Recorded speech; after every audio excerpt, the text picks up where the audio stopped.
Hi, everyone, and welcome to For the Love of Dogs. I'm Arthur E. Benjamin, and you're? I'm Farrah White, and this is Bandit, and we are excited that you are joining us for another great show. On the program today, we're going to talk to two men who are at the forefront of the Texas Animal Shelter Coalition and what they're doing to help the countless shelters in Texas. Plus, find out how you can enter Pedigree Feeding Project. It's the Pedigree Feeding Project, right? That will help give funds to your favorite rescue organization. Bandit's learning how to sign. Bandit is good at doing anything Bandit wants to do. We want to say a special hello to our new viewers in Houston. Our show can now be seen on KUGB, channel 28.2. Shall we start today's show? Yeah, might as well. All right. So our first guests have dedicated their entire lives to helping shelter animals here in Texas and the people who care for them. We're excited to welcome Dennis Wooten and Fred Sanderson from the Texas Animal Shelter Coalition. Hey, guys. It's great to be here. I'm so glad that you're both here. We're very happy to have you. Wait a minute. Thanks for taking time out. What? Hi, Dennis. Hi, Fred. Greetings. Exactly. Bandit's very friendly, and he's very happy you guys are here, too. And I know we gave a brief overview of the task and what you do, but can you explain a little bit more of it to us? The Texas Animal Shelter Coalition, before they became the Texas Animal Shelter Coalition, in the mid-'80s, it was local municipal shelters in the Metroplex getting together, doing continuing education training for people in the animal welfare field. By the '90s, it involved municipal shelter and humane organizations, 501c.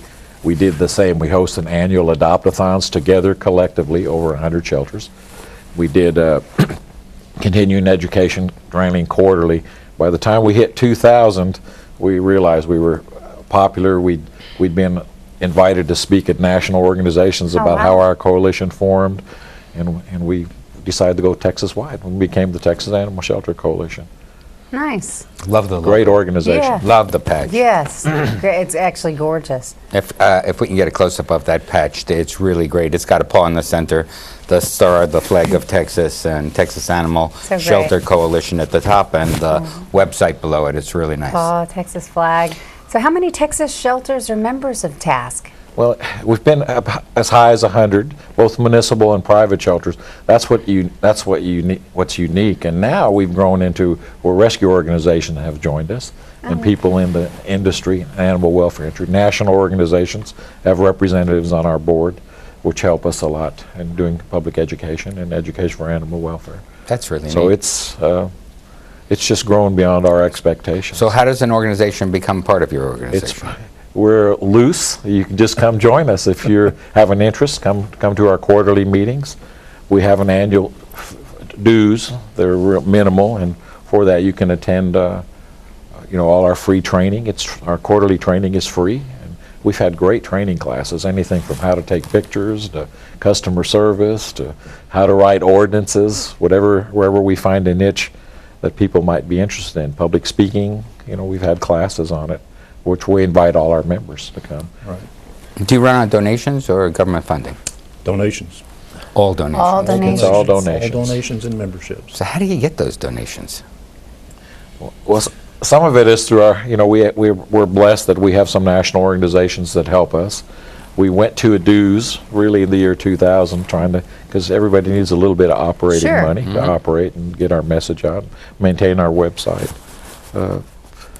And each of the conferences that we go to, we have these nifty T-shirts that we sell, which look. have one for Arthur. Oh, And you'll love it. And right, certainly, Arthur? we've tried to interject a little levity Oh, thank you. This is perfect. into a very serious, It is. into a very serious Farrah's subject. really happy because it says spay and neuter your pets and your weird friends and relatives. So, but it's neuter. It's not spay for me. He keeps saying that. And but of course, it has the TASC logo on there. that is so nice. Thank you. And And yes, the- it does. And the spay and neuter theme, it's universal. That's It is It is. universal. That leads our charge. Everybody, and members of people interested in animal welfare, that's the key. Oh, absolutely. Well, so how does it work with the state's individual shelters? Do they become members also, or? Yeah, if you become a member, any organization become a member, and it means everybody at your organization is a member. For Okay. example, I'm the Irving Animal Services Manager. I joined. That includes all my staff, all our volunteers that are out there, that can come to these training sessions and participate, come to our conference. So Are there it's any great. other benefits? The predominant benefit is the continuing education, and of course the resource. Yeah. If you have a problem or you need to resolve something, the resource is awesome. We've collectively been offered pickup loads. It's actually 18-wheelers full of food. Science Oh, Diet, wow. can you take it? Somebody emptying their warehouse. And we'll email out to those members that might need it. We'll meet at a central location and we'll distribute it to anyone that needs it. And I know that you had gone through the list a little bit, but tell us again what all the classes that you offer are. Well, we've had, I'm Just trying to go just- recently. Right, just this Yeah. last year. This last year, we've had customer service classes. The Okay. photography class was awesome. How to take good pictures of that animal you're trying to post on Everybody's got a Facebook. Facebook, Because everybody's that's got a important. website. That's really That's important. key. to get If you look historically, what do you see when you see shelter pictures? You see an animal in a cage. Yeah, So we're trying to get away from that. sure. Yeah, And which that's makes impacting sense. our industry. A lot of people are circling back, people that maintain shelters, and improving that first intake picture.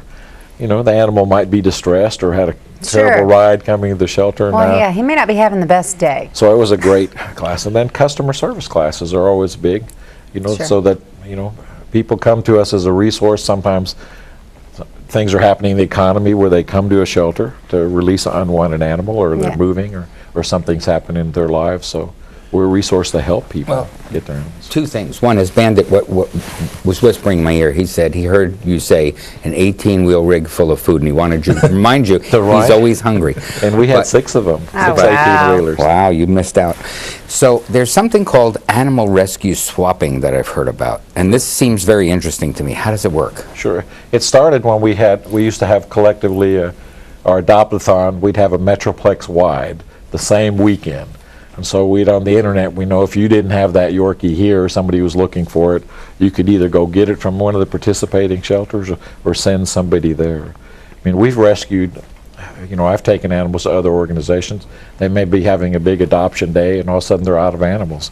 Well, that's terrible when you've planned Yeah. and advertised Yeah. for a big event and it's successful and you have nothing to adopt. So you would contact members and we'd get animals over there because it's all about the adoptions.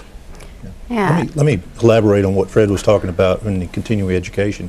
Several years ago, the state of Texas passed a law that requires that people that work in municipal animal shelters have 30 hours of continuing education every 3 years, but they don't offer any. So again, that's where the task organization is very, very important in providing that continuing education. Yeah. And that was a good point. I left that out. It was something the state passed, not funded. So we provided a free resource for municipal shelters and to learn about animal behavior, animal diseases, anything you might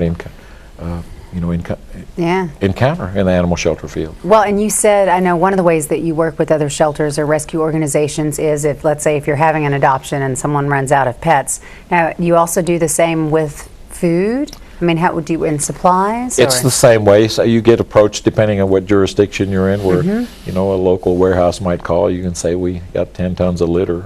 Right, right. Do you all need it? Well, I don't need 10 tons, but collectively, we've shared that kind of stuff in the great. past. That is great. So it's a great place for somebody to unload products that might be occupying shelf space. So And what do you think your top 2 goals are for TASK coming up? education is a big program because the dynamics have changed so much with social media and Sure. Facebook It's easier. and so we're all under a microscope, and it's not just the jurisdiction you're in, it's global. Yeah, How are absolutely. you handling the animals in your possession? If you want to find out more about the Texas Animal Shelter Coalition or want to find out how you can make a donation, visit their website. Go to sheltercoalition.com. And the task is they're about to host the biggest event of the year. And Dennis and Fred are going to stick around and tell us more about the Texas Unites for Animal Conference and how you can take part of it. So don't go anywhere. We'll be right back.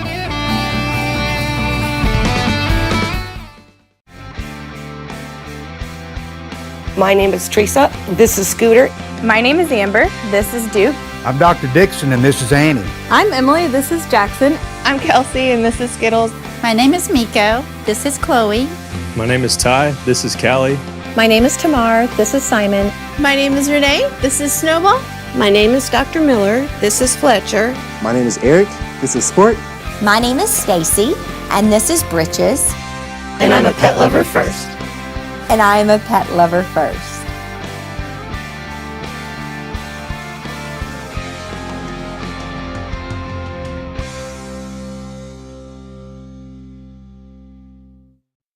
So, I just moved in with this family, and it's embarrassing.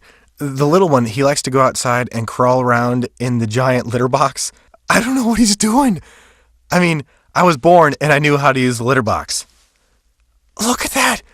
That's disgusting. Oh, poop already. You're making me nervous. Oh, okay, I can't look at this anymore. I really hope he grows out of this, for his sake. Well, welcome back to For the Love of Dogs. We're here while Bandit's out on an executive break. Yes. And we're joined by Dennis Wooten and Fred Sanderson with the Texas Animal Shelter Coalition.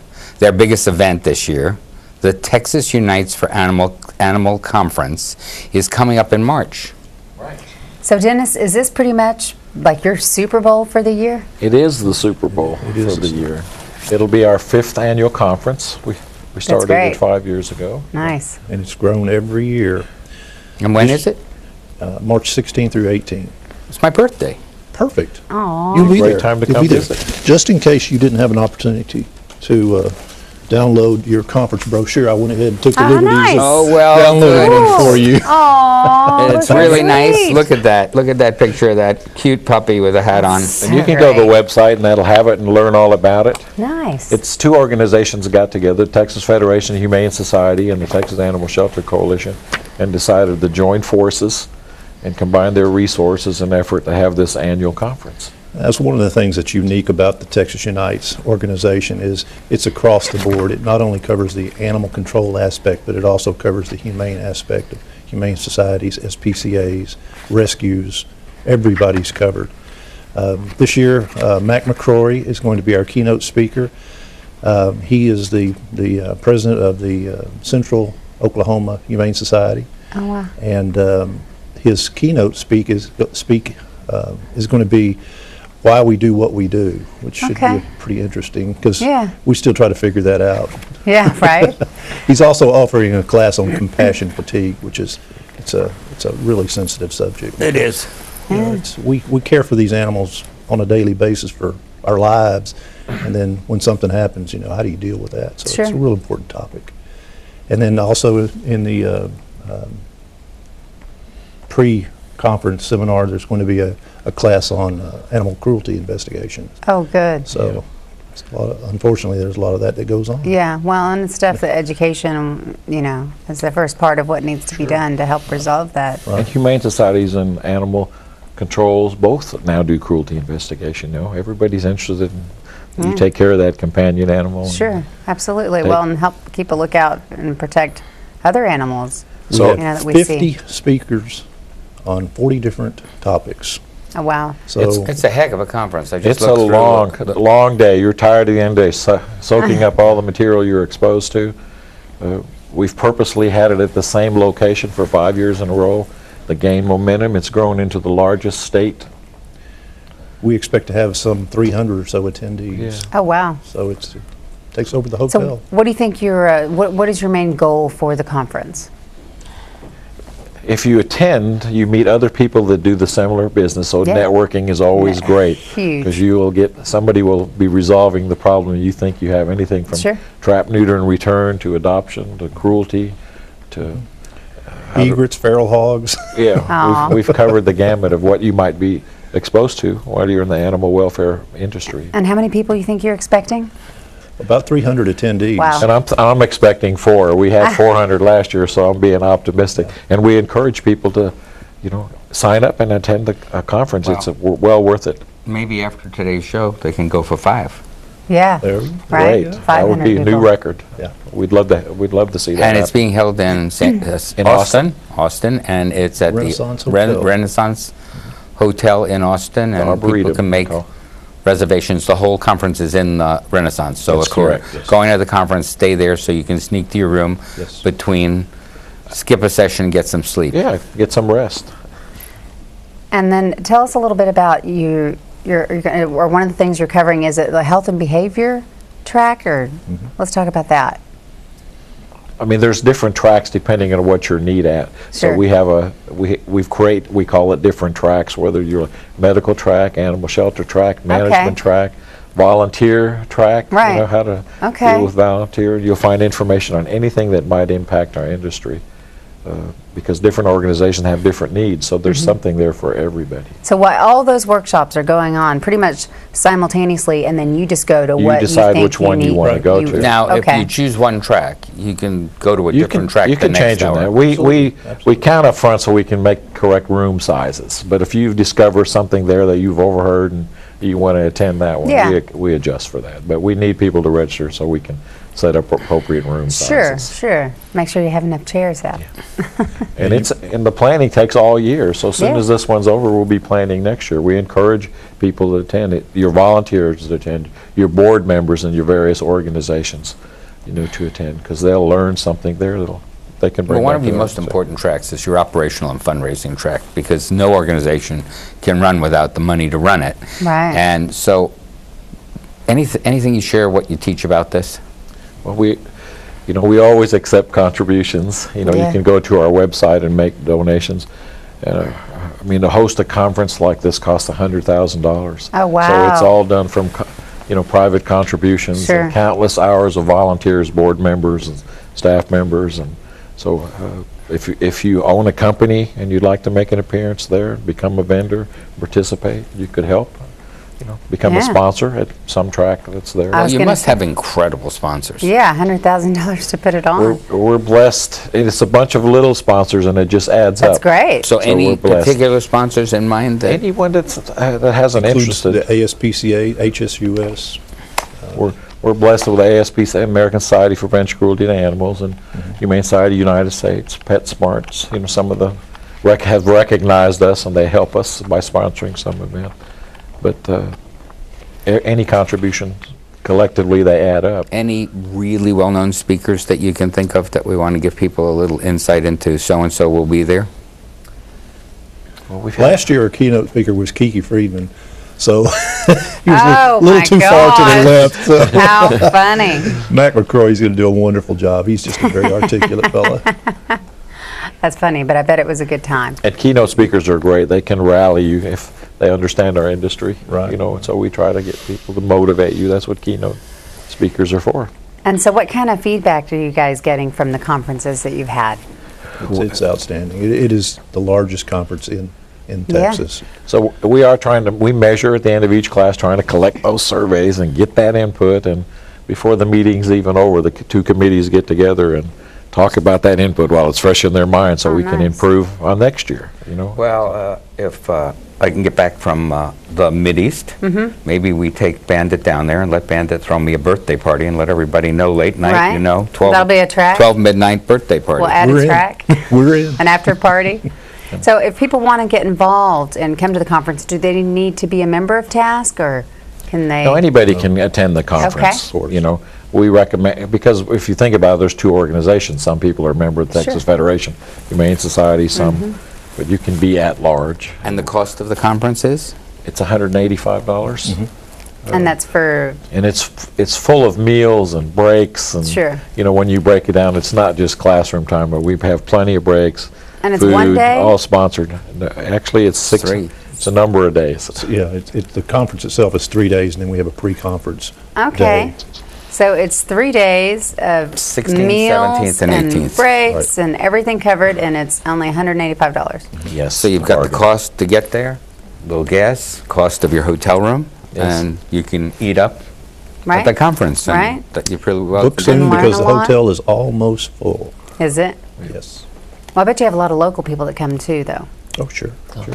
See, that's great. That sounds like a wonderful event. We should do that. And I'm still trying to find out whether I'm going to be able to sneak into your suitcase for that Mideast trip.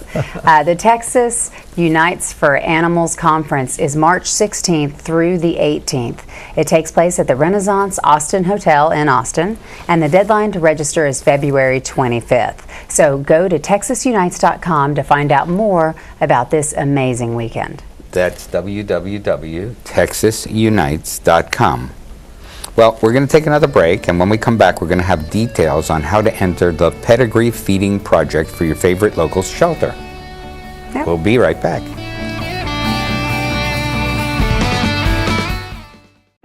Hi, I'm Sheryl Crow, and I'm a musician and a mother, and this is Buttercup. She's also a mother, but not by choice. She's a survivor of a puppy mill. Buttercup spent her life in a dirty wooden hutch, forced to produce litter after litter. She never went to a veterinarian or a groomer. She never had a soft spot to rest or a kind touch. She existed this way in cruel isolation year after year. Puppy mills are mass production factories where mother dogs suffer their entire lives, producing nearly 100% of puppies sold in pet stores and on the internet. When these dogs are no longer able to produce, they are often destroyed. Buttercup's nightmare ended the day Animal Rescue Corps saved her life. She finally knows what it means to have a loving family, but for the millions of dogs suffering in the estimated 15,000 puppy mills across the United States, this nightmare continues. Animal Rescue Corps and I ask you to visit your local shelter or rescue when choosing your next animal companion. You will not only be saving a life, you will be helping put an end to this cruel industry. Please go to animalrescuecorps.org to learn more about ending puppy mills. Buttercup and I thank you.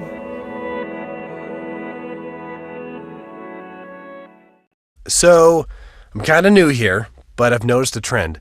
My human does this funny thing where she goes around and gets all my toys, and then she hides them in that basket by the door.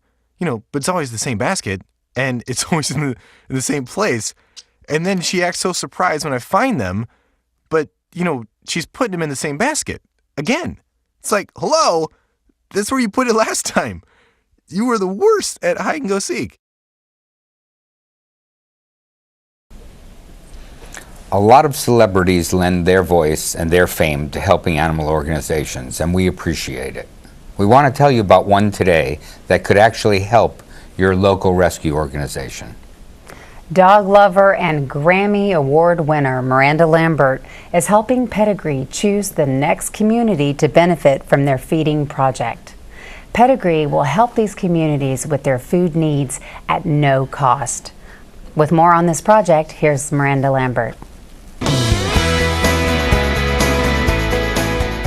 Hey everyone, I'm Miranda Lambert, a dog lover with 6 adopted dogs of my own. I have worked hard to help homeless dogs and raise money for the shelters that support them tirelessly. That's why I'm so excited to work with Pedigree on the Pedigree Feeding Project, an initiative created to help dogs like Zoe here to find the loving homes they deserve. Last year, Pedigree started by feeding shelters in Chicago and even my adopted hometown of Nashville by supplying the shelters with the dogs' core food needs at absolutely no cost. These shelters are seeing a big difference in their dogs' well-being, helping them to increase their chances to find a home. Now we need your help to find the next communities that need Pedigree's help. From now through the end of February, visit facebook.com/pedigree to nominate the communities you think could benefit the most from Pedigree Feeding Project. So help us spread the word. Hit the share button on this video, tweet it out, post it to Pinterest, but first and foremost, nominate your community so we can help more dogs across the country be healthy and happy and ready to go home. Thanks, everybody.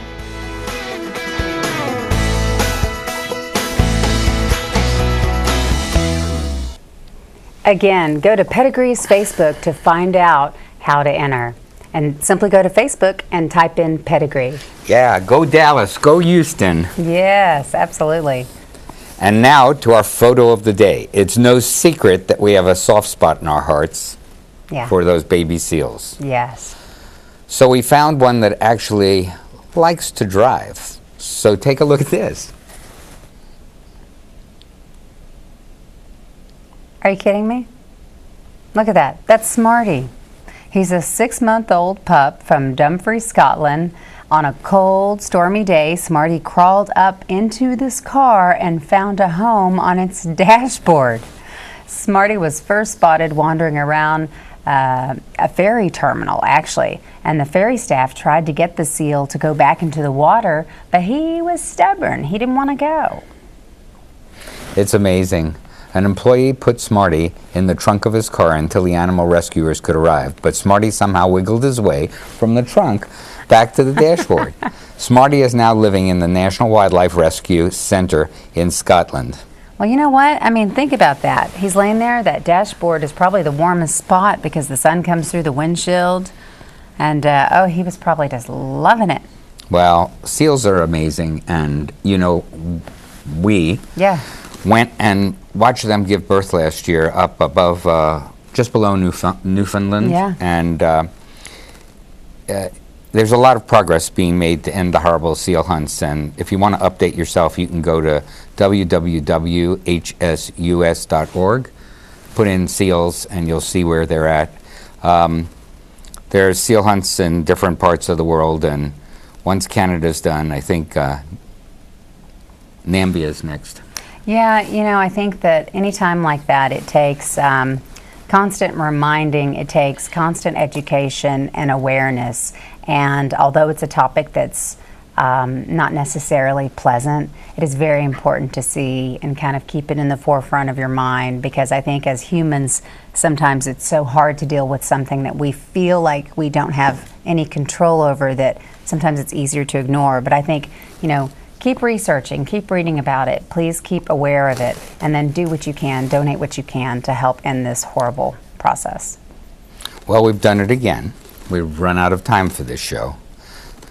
Thanks to Dennis Wooten and Fred Sanderson from Texas Animal Shelter Coalition. We wish them luck at their upcoming Texas Unites for Animals Conference, March 16th through 18th in Austin, Texas. We hope to see you there. Yes, actually. And remember to follow up with us and see what we're doing at For the Love of Dogs online at AmericanDogRescue.org. And always follow us on Facebook, YouTube, and Twitter. We'll see you next time.